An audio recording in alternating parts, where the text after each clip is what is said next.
و کسایی که تعریف و توصیف از این ماه رحمان میکنن، ما هم یک وقت فکر میکردیم که دیگه از این جوانمردتر در تاجیکستان نیست و وقتی که با دین ما، با فرهنگ ما، با تمام مقدسات ما دست زد،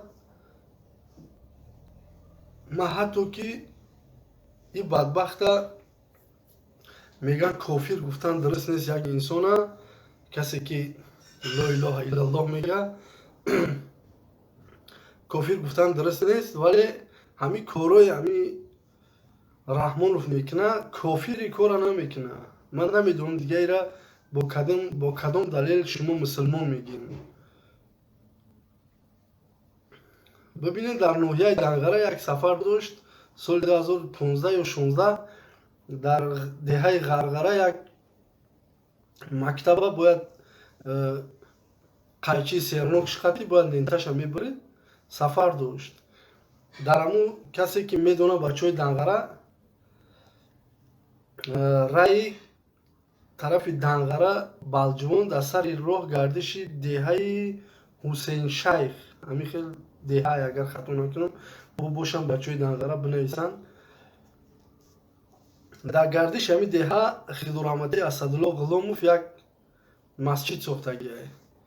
روزی که سفری امام رحمان برای کشودن اون مکتب صورت میگرفت، ما یک چند ساعت پیشتر برای خدمت سفربر شدیم به همون محله، به همون منطقه. بعد من نظر کردم که همین گنبد مسجد فروردگی در کنار مسجد، در جایی که نمیتونه با چشم رس نیست، در کنار مسجد موندگی است. و در بالای مسجد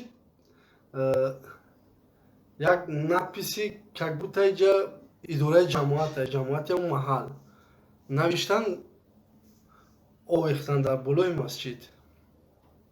بعد ما فیروز کردم اون کسایی که اون چیزا رو چاپ کرده، یک 5-6 ساعت شاید پیشتر از اومدن پرزیدنت است.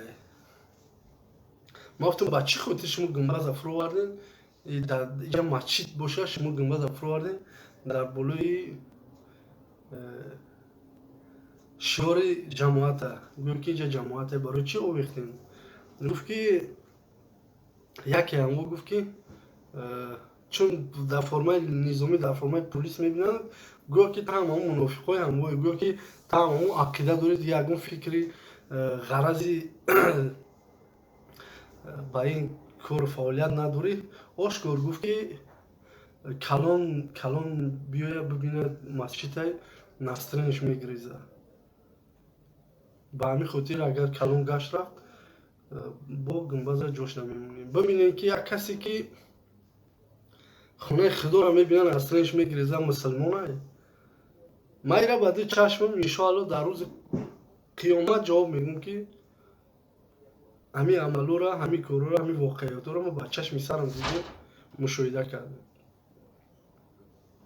اگر خیلی ما جنایت ها و حرامی ها و دشمنی های بدبخت بگیم و کسایی میگن که برای ریش کاری ندارن، هیچ که کار نداره ریشته، روتون سیاه نکنین. وقتی که نمیدونین درسته جنگ های میدون جنگ میدروی روزی تو بود نیست، وقت ساعت رسیدگی نیست، تیر نمیخوری. همه جنگ همه نمورد که سال 41-45 جنگ بود.